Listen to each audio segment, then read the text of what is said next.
Por la esquina del viejo barrio lo vi pasar,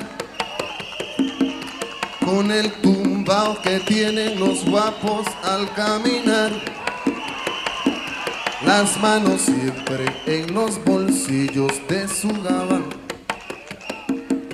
pa' que no sepan en cuál de ellas lleva el puñal.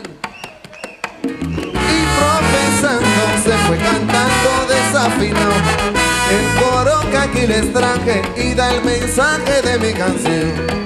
La vida te da sorpresa, sorpresa te da la vida. Ay,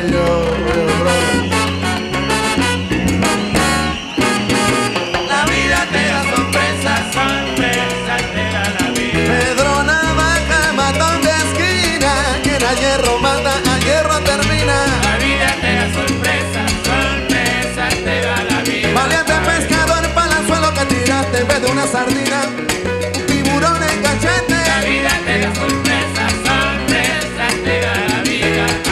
Pobre Pedro Navaja, nadie sabe pa' quién trabaja. La vida te da sorpresa, sorpresa te da la vida. Pero la vida da, ven que pero la vida da, sorpresa acabará.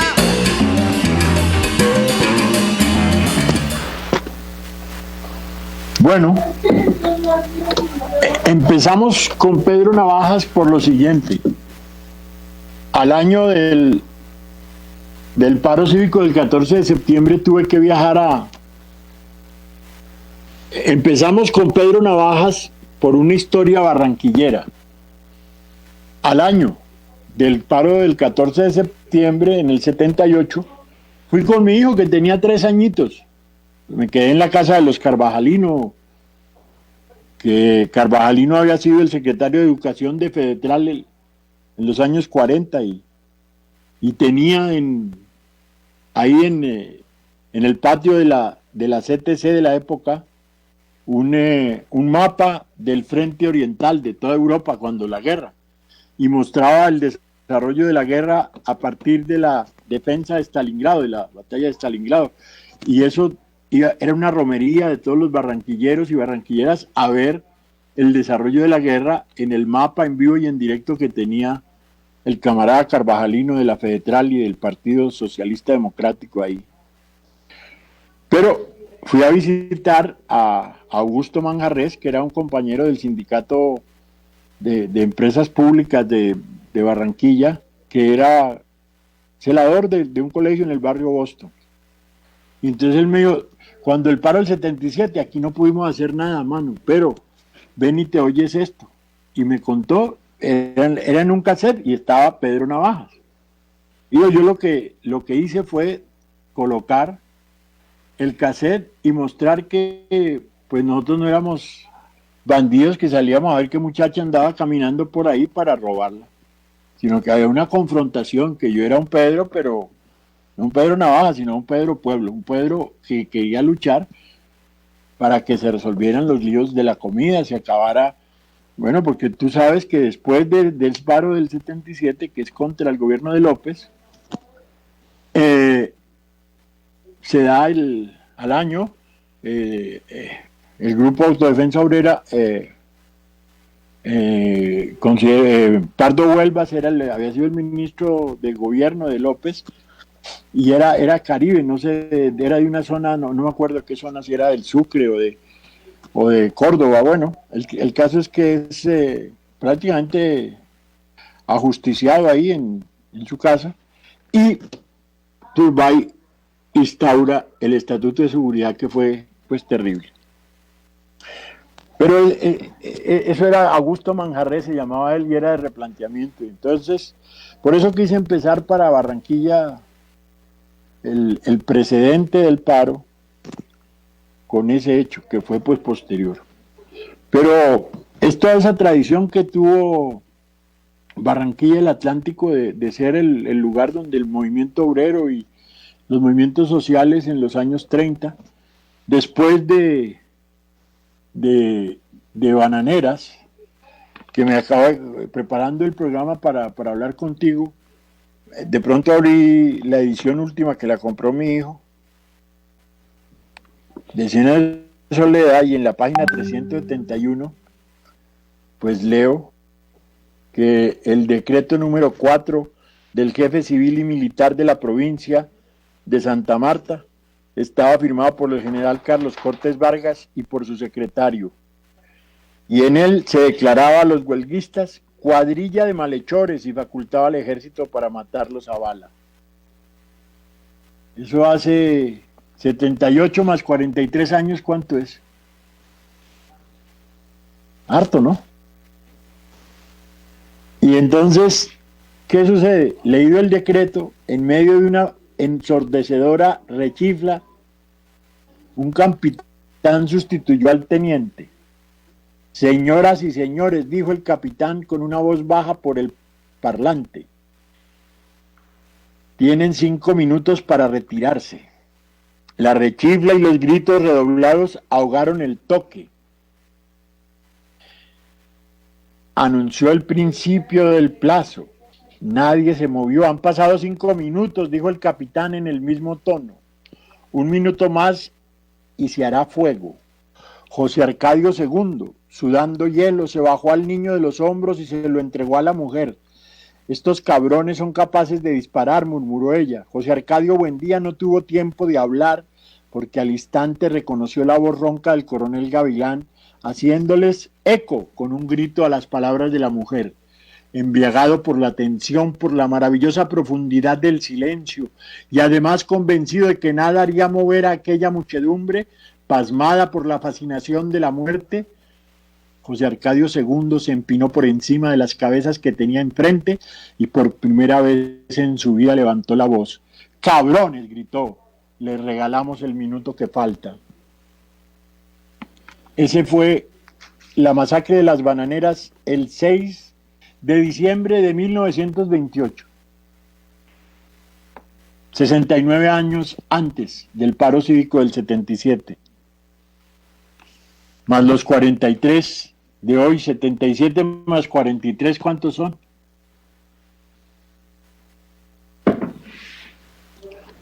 ...120 años hace que esta tierra colombiana es un río de sangre, un lago de sangre. Tal vez nunca había subido hasta la montaña, es decir, hasta Bogotá, pero son 14 jóvenes que el 9 de septiembre y el 10 de septiembre han muerto a manos de balas disparadas dizque al aire, pero algunas fueron disparadas de frente al corazón de una niña, Juliet, otra en el cerebro de un joven, etcétera. Hubo asesinatos por el mismo decreto que en 1928 el jefe civil y militar Cortés Vargas, general,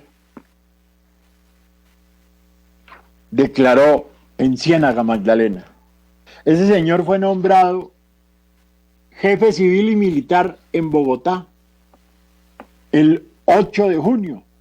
Los estudiantes de la Universidad Externado, de la Libre y de la Nacional salían a conmemorar, era una especie de carnaval, el reinado de los estudiantes.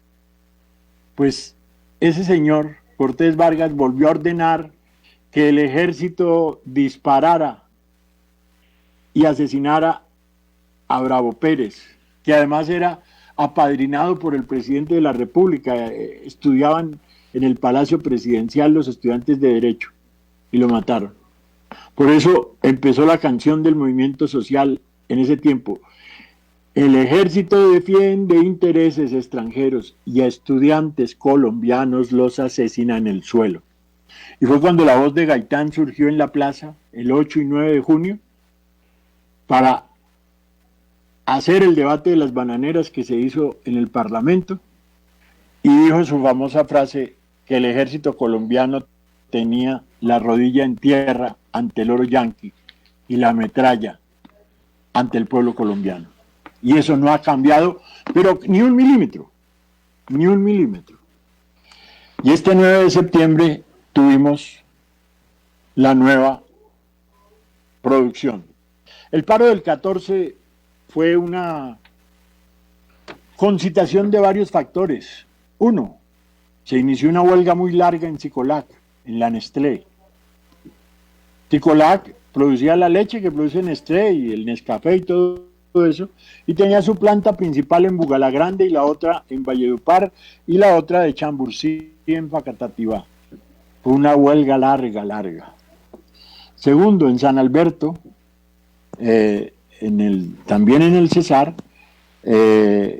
una compañía que dirigía Ferreira Neira estaba discutiendo el pliego de peticiones de esa fábrica de palma, de esos cultivos de palma africana, y el M19 retuvo al gerente de Indupalma, que era el señor Ferreira Neira, y por primera vez un movimiento insurgente pedía solucionar un pliego de peticiones de un paro, de una huelga de obreros. Entonces esas dos huelgas ya se unieron y fueron hasta que ya vino un detonante mayor, que fue el paro de cementeros. Y ya en el paro de cementeros, la UTC, que era controlada por el Partido Conservador, por Tulio Cuevas, y Misael Pastrana, que había sido el expresidente del Frente Social y todavía era dirigente político, incitó a Tulio Cuevas para que con la CTC, la CSTC y el sindicalismo independiente convocaran un paro cívico nacional para el 14 de septiembre. Por eso se hizo ese paro.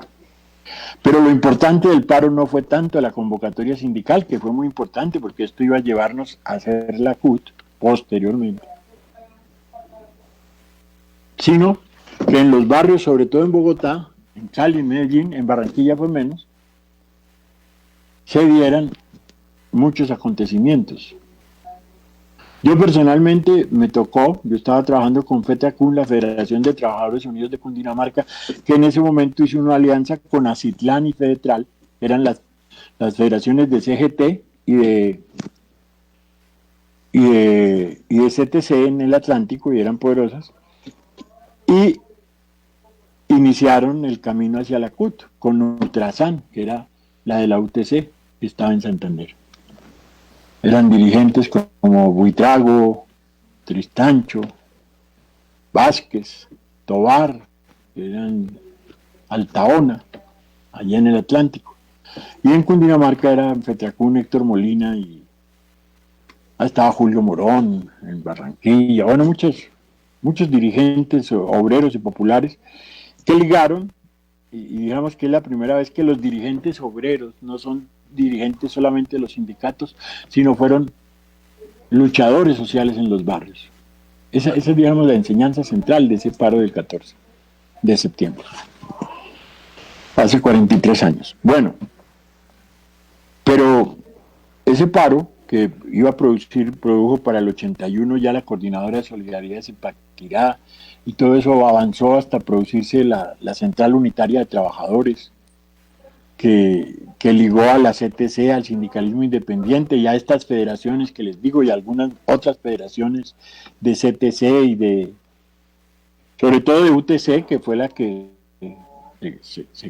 realmente produjo la unidad con la CGCTC, y la CTC quedó muy chiquita, y la CGT siempre sí, el resto, distinto a Citlán, los otros sindicatos de CGT se mantuvieron en esa central.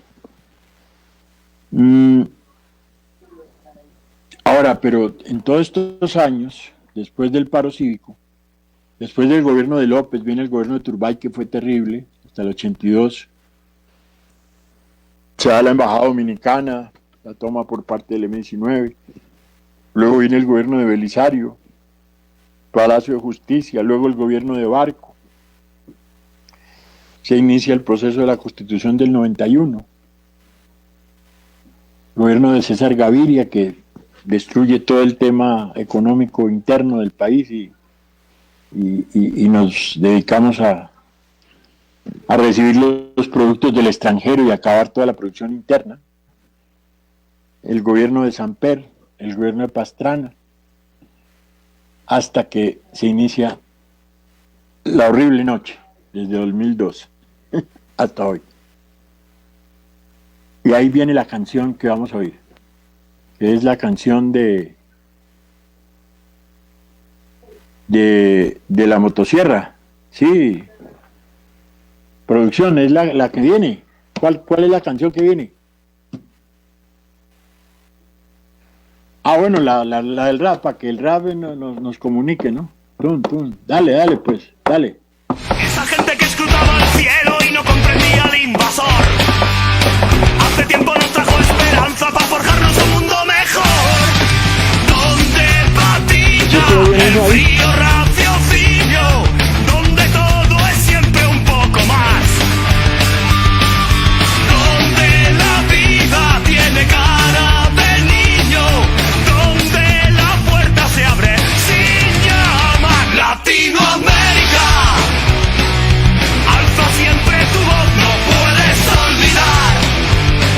No cabe la resignación. Latinoamérica, airea tu dignidad, no debes mendigar el pan ni la libertad. Su mirada ingenua, sus venas abiertas, su paciencia, su extrema fragilidad, su dulce palabra, su ancestral cultura, su conciencia, su tensa contradicción.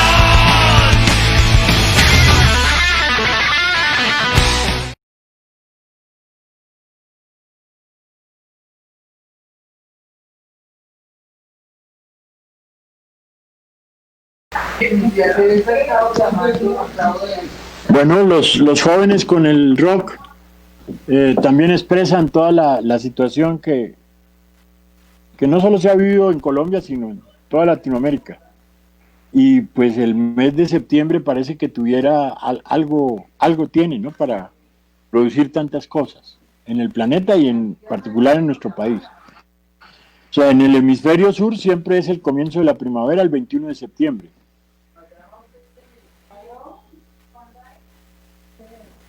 Y en el hemisferio norte es el comienzo del otoño. Entonces no sé si es el lugar cuando se viene el otoño de todos los patriarcas, como hubiese hecho García Márquez en su obra sobre la crítica a los dictadores, o es el comienzo de la primavera, de esa vida que no se puede matar en primavera, que nos dijo Carlos Pizarro días antes de morir y de haber pues entregado todo su esfuerzo político por Colombia, ¿no? Para lograr la Constitución del 91. Esas paradojas tiene septiembre, pero hoy el 9 y el 10 ya son como hitos que ya en el alma de los colombianos movilizan, las colombianas, muchas conductas que nos llevarán a la construcción de un movimiento social y político que realmente enfrente al fascismo, que es un frente unido antifascista y que tiene que surgir, como decíamos en el programa anterior, de cada familia de colombianos y colombianas, en cada municipio, en cada vereda, en cada camino, en cada barrio, en cada laberinto urbano, en cada lugar de resiliencia ante estos atentados contra la vida que pues ya están usando balas, pero que han usado la trampa, el robo, cómo durante la pandemia se le pueden dar tantos millones a una empresa que ya no es colombiana, tantos millones a los bancos, tantos millones a las EPS y ni una gota de leche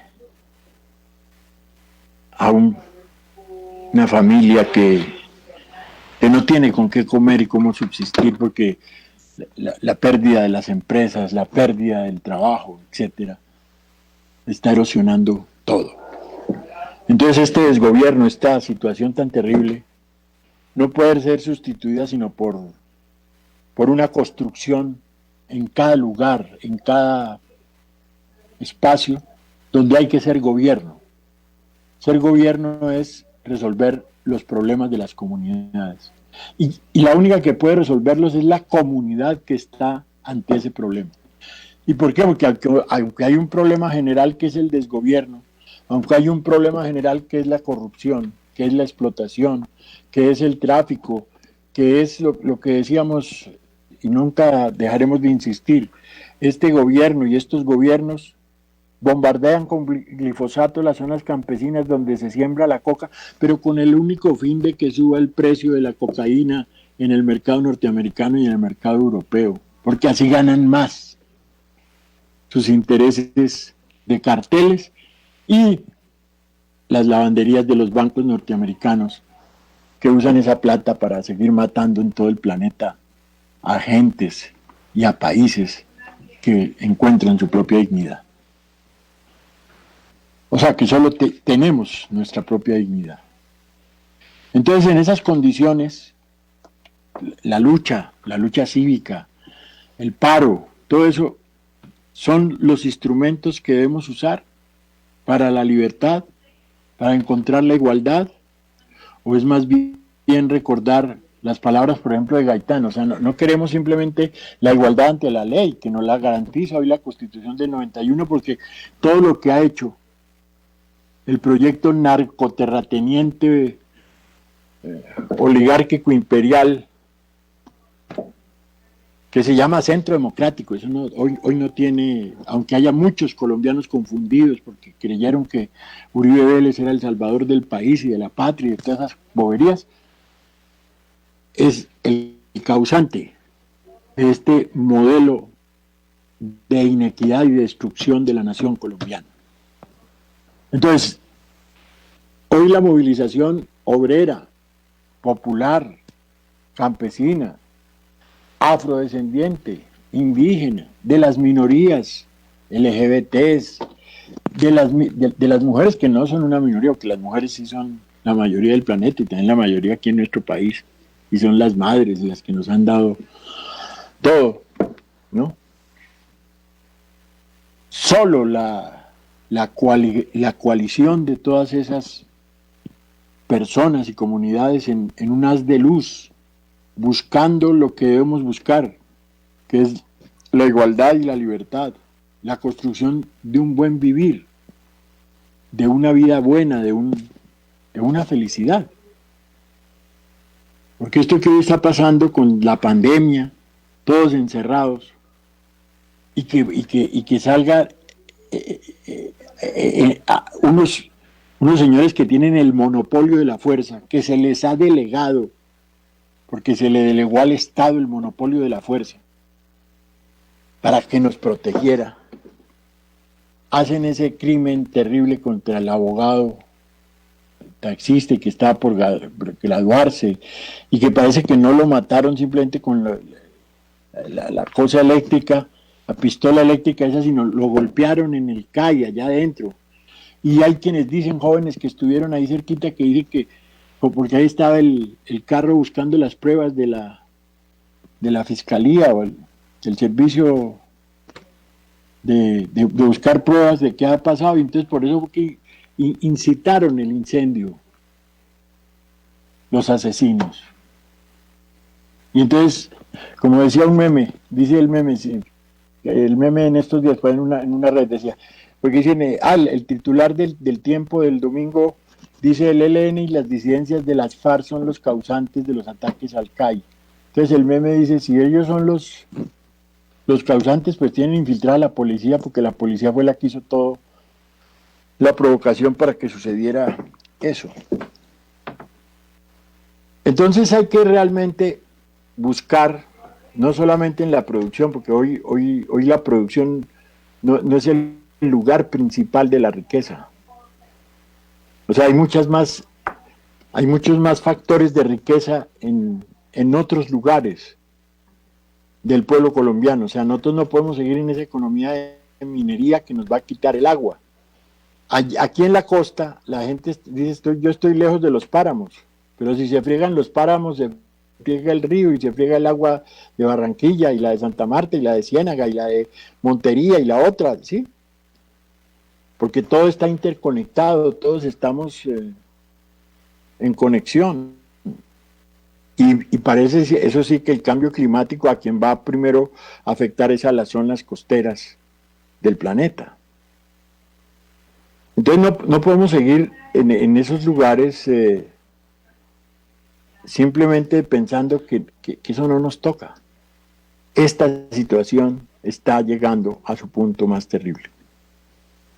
Y para eso la única es construir un frente unido antifascista, pero ese no puede ser una proclama de partidos y cosas, no, eso tiene que ser una acción concreta en cada comunidad que nos constituya experimentalmente, es decir, con hechos concretos, productivos, y se vuelva un factor experiencial, que en cada corazón y en cada cerebro se consolide el amor por la libertad, el amor por la dignidad, el amor por los otros, la solidaridad, que eso se vuelva una forma de conciencia y sepamos siempre elegir entre si es ya o todavía no la acción de transformación, la realización. Pero para eso necesitamos imaginación, estudiar como un berraco, es decir, construir este tema de la imaginación se hace con educación, pero no la educación global, sino la educación que necesitamos para resolver los problemas que tenemos. Esa es la tarea de un nuevo paro cívico nacional. No la protesta por la protesta, sino una protesta que tenga propuesta de país. Ya tenemos que construir un país nuevo, porque estos incapaces que nos robaron las elecciones del 2018 no pueden, lo están demostrando, no pueden sino matar. No se sentó, no fue Duque a lo que la invitó la alcaldesa, no fue. No por pena, y es que porque estaba muy ocupado haciendo qué, si es que no hace nada. Solo matar gente y hablar por la televisión de 6 a 7. Entonces, nos toca que ser gobierno, en cada lugar, no gritando, nada, sino resolviendo los problemas. Obviamente sin la policía, porque si la policía se mete no es que empieces a matar. ¿Y por qué es que la policía está actuando así? Porque ¿qué pasó? ¿Por qué las masacres pasaron del campo a la ciudad? Porque ayer el problema era la siembra de los cultivos, de la hoja de coca. Pero hoy es la distribución. Y entonces ahí ya no es el cartel de Sinaloa y nada, sino las bases policiales están imbricadas en la economía mafiosa. Ese es el problema que hoy tenemos. ¿Cómo resolverlo? Eso hay que investigarlo en cada local. O sea, por eso la gente se fue contra los CAI, porque esos eran los lugares que organizaban todo el tema de impuestos y toda esa cosa que hacen. Bueno, echemos la otra canción, que es lo que sucedió en los campos, que fue todo el trabajo de la motosierra, que también los jóvenes, este grupo, ¿cómo es que se llama producción en este grupo? Desarme nos da hay un campanazo. Ese fue un programa que tuvo el Canal Capital cuando la administración de Gustavo Petro, de la Colombia, de la Bogotá humana en Bogotá. Oigámoslo. Dale, démosle con eso. Listo, Esa gente producción. que escrutaba el cielo y no comprendía al invasor. Hace tiempo nos trajo esperanza para forjarnos un mundo mejor. El tema que van a escuchar ahora es producto de nuestra imaginación. Cualquier parecido con la realidad es pura coincidencia.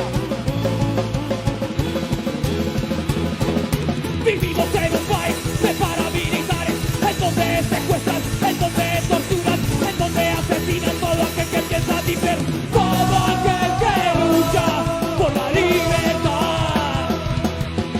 No estamos diciendo que eso suceda en este país, porque a qué gobierno se le ocurriría utilizar un arma de trabajo para la tortura y la muerte.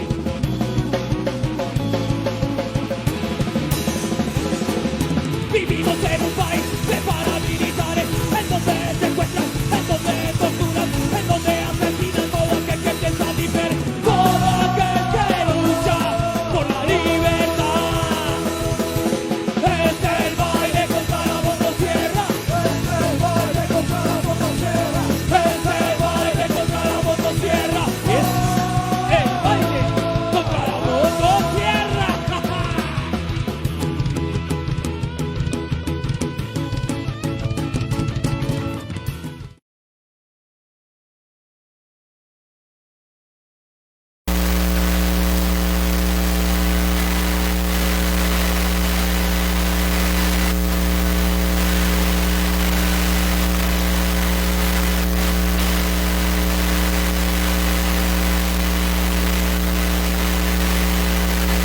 Bueno, entonces vamos a organizar en cada región el tema de derechos humanos. Y el tema de derechos humanos no se limita al derecho a la vida, que es principal. También es el derecho a la economía, una economía del bienestar. El derecho de la naturaleza a ser una mejor naturaleza, es decir, cuidada por nosotros. Reduciendo el cambio climático, manteniendo el agua, el viento, las energías limpias, etcétera. Unos derechos humanos que nos garanticen la salud, porque estas EPS y la salud que destruyeron en el país está totalmente ineficiente y ineficaz. Unos derechos humanos que nos resuelvan el tema psicológico, porque es que todo esto, la pandemia y todo eso ha generado problemas psicológicos en los hogares. Unos derechos humanos que nos resuelvan casi toda la visión integral del desarrollo, la vivienda, la recreación, la educación. La educación es fundamental. O sea, el retraso educativo que está viviendo nuestro país es muy grande. Y no dan matrícula cero a los universitarios y sí meten la plata para Bianca. Entonces, vamos a construir eso desde cada lugar. Entonces, a eso los invitamos. Entonces, para que busques a los amigos de las juntas de acción comunal allá de Soledad, ¿no? Hay un amigo que quiere proponer un foro sobre los servicios públicos, porque allá Electrocaribe sigue haciendo trampas con todo el tema de los servicios eléctricos, ¿no? Ah, bueno. Entonces, pues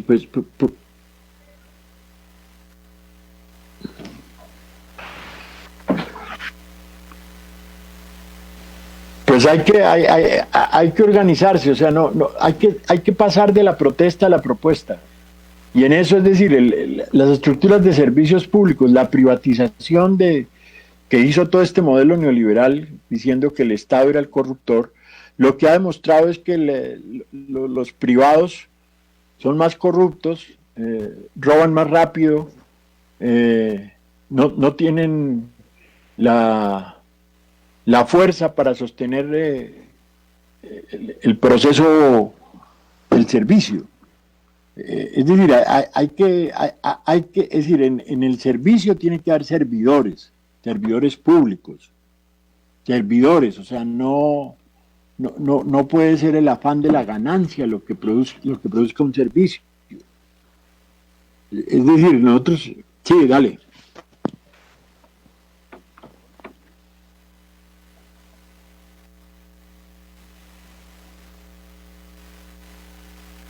Pues para nosotros, para por decir algo, el combo mío, nosotros veníamos de haber trabajado con los sacerdotes y con las monjas en el Frente Unido desde Camilo Torres y Golconda, y en el tiempo antecesores del paro nos metemos en una investigación obrera sobre la redefinición de fronteras nacionales con el Centro Latinoamericano de Trabajo Social entre Colombia y Venezuela.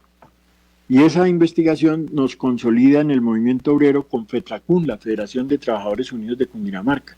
Y entonces el esfuerzo de todo ese proceso, y después del paro sacamos la revista Clase Obrera, que prácticamente surge en el momento en que se cierra Alternativa, por temas de falta de dinero.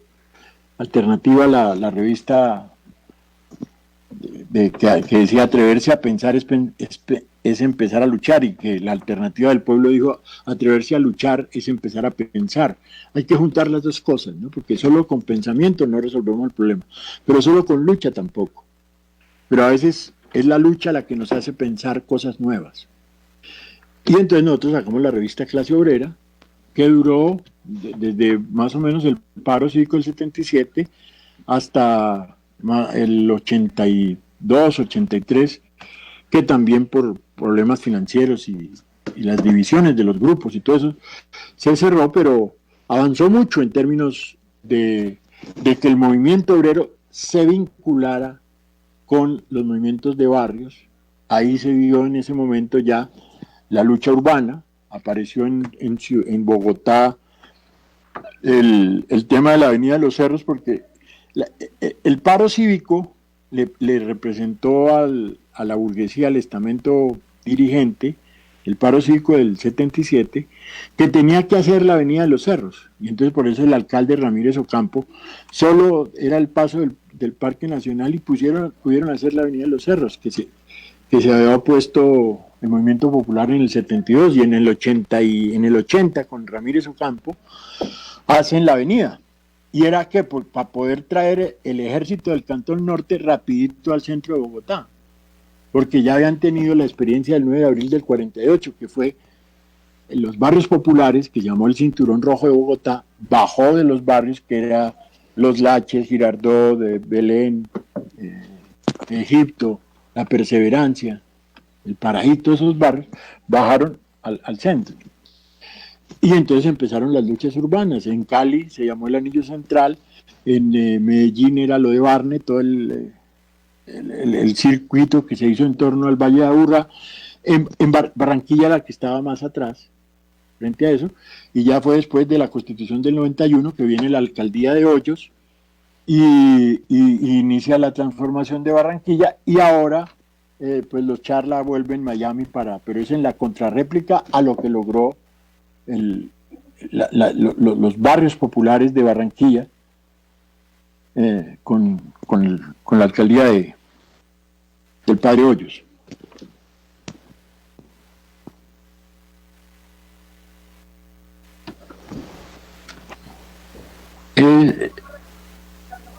Porque fue pues el paro, o sea, López Miquelsen cuando subió, él propuso un mandato claro, y creo que él hizo un mandato claro. En la práctica, por una serie de problemas, él trató de continuar el proyecto de Gerard Restrepo, porque ellos se juntan, Gerard Restrepo y López Miquelsen se juntan, y esa junta de ellos es la que produce para el año 68 el departamento de Sucre, y en ese mismo año el departamento del Cesar. El Cesar, es decir, López Miquelsen tiene que pactar con los grandes terratenientes del Cesar, mientras Gerard Restrepo trata de resolver la reforma agraria en Sucre, ¿no? Y por eso el movimiento campesino de Sucre, Córdoba, de las riberas occidentales del río Magdalena, fue tan potente. El del Cesar siempre originó los grupos paramilitares y, bueno, ustedes saben que los jefes mayores del paramilitarismo surgieron del Cesar, el Jorge 40, y bueno. Pero bueno, el tema de Mancuso también en Montería, pero fue distinto el proceso, ¿no? Entonces el gobierno de López Miquelsen, por ejemplo, le dio personería a la CSTC, que era la central, por así decirlo, de ideas comunistas. Y tuvo a María Elena de Crobo como ministra del Trabajo, que era una persona que venía de la fracción radical del MRL. Y trató de hacer cosas democráticas y tal, pero el proceso económico no le dio, porque ¿qué se estaba viviendo? En ese momento la bonanza de la marihuana de La Guajira y el norte del Cesar. Y entonces es cuando López tiene que abrir la ventanilla siniestra, o la ventanilla del Banco de la República, y en las estadísticas de planeación salía que ya éramos un país turístico, que Cartagena recibía pues los dólares a montón. Es decir, ya se iniciaba economías narcóticas, de la marihuana que fue más chiquita, pero ya en el gobierno de Turbay, que es el que sigue al de López, pues eso se dispara, ¿no? Entonces, es decir, aquí no hemos podido resolver porque todo se inflacionó por la economía narcótica. ¿Por qué se volvió al país narcótico? Porque los Estados Unidos necesitaban un lugar que les produjera los narcóticos para contener sus poblaciones. Es decir, Estados Unidos ya consumió todo lo espiritual, todas las religiones están, desde los presbiterianos hasta los últimos testigos de Jehová, los de Krishnamurti, todo. Entonces ya no tienen más por donde el espíritu buscar, entonces se meten la cocaína o la heroína, ¿no? Entonces hay 38 millones de consumidores de eso y Colombia los provee. Entonces esa economía nos destruyó los pocos procesos productivos que teníamos. Y entonces eso en el gobierno de López pues explotó. Pero Pero lo fuerte es decir, si Pastrana y la UTC no se meten, no hay paro. Eso es muy importante. O sea, es clave que el sector tradicional del Partido Conservador actúe en la transformación. O sea, tenemos que quitarle al Centro Democrático la alianza con los conservadores dignos. En Colombia hay mujeres conservadoras y hombres conservadores que no son fascistas, que no quieren el asesinato de otros ciudadanos, que no usan la policía para proponerle que mate a la gente. Esa fue para mí la enseñanza central que surgió del paro del 14 de septiembre del 77. Bueno, sí, ya pues cerramos con... Pues hoy ya no tenemos otra canción. Hubo una canción del paro, se las voy a decir, que la hizo el padre René García, que había sido, pues fue el máximo dirigente de Golconda, pero él fue un gran organizador de la Juventud Obrera Católica, la JOC. Y entonces él cantó este paro y eso iba en un cassette que hicimos para el paro, cuando nos metimos a esta investigación de FETRACUN, y decía: unidos todos ya sin temor, por nuestra propia libertad, se acercan los caminos, la clase decidió, al paro vamos con amor. De pie la voz del paro llama a todos a luchar. La voz es la consigna al paro cívico nacional. Bueno, era un himno, el himno del paro, eso fue bonito, y eso se ponía en los buses y la gente reprodujo los cassettes y eso fue hermosísimo. No tengo un cassette, y había una radionovela de una mujer lavando y entonces eso se hizo con las ollas y como se hace en la radio, y eso lo hizo el Grupo Expresión, actores de televisión, una cosa muy linda. Eso lo dirigió alguien hoy del Sindicato de Artistas, que es Marco Antonio López, un gran dirigente. Bueno, ahí surgieron y surgió una cartilla que fue la que produjo después la Coordinadora de Solidaridad de Zipaquirá, que fue como se recogía todo el paro y tal. Fue una jornada importante, el paro cívico del 77 yo creo que abrió luchas cívicas, luchas ciudadanas. A partir de ahí se desarrolló mucho el movimiento cívico. Tendríamos que algún día hablarle a eso. En Antioquia fue muy fuerte. La represión antioqueña ha sido muy terrible, es decir, el departamento que más bajas del movimiento social y popular ha tenido es Antioquia. Por eso es que ellos prácticamente eliminaron la población popular y transformadora y solo tienen pues la población esa que sigue allá, esas cosas que tienen, ¿no? Tradicional de matar gente y eso. Bueno, dejemos ahí y muchas gracias.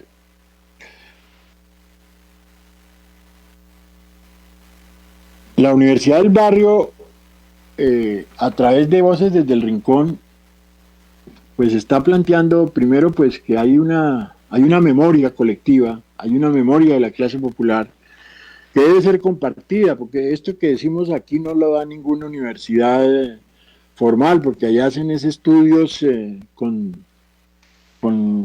tesis y cosas que sirven después, pero mucho tiempo después, pero en vivo y en directo, la experiencia vivida, esa solo se puede hacer cotidianamente.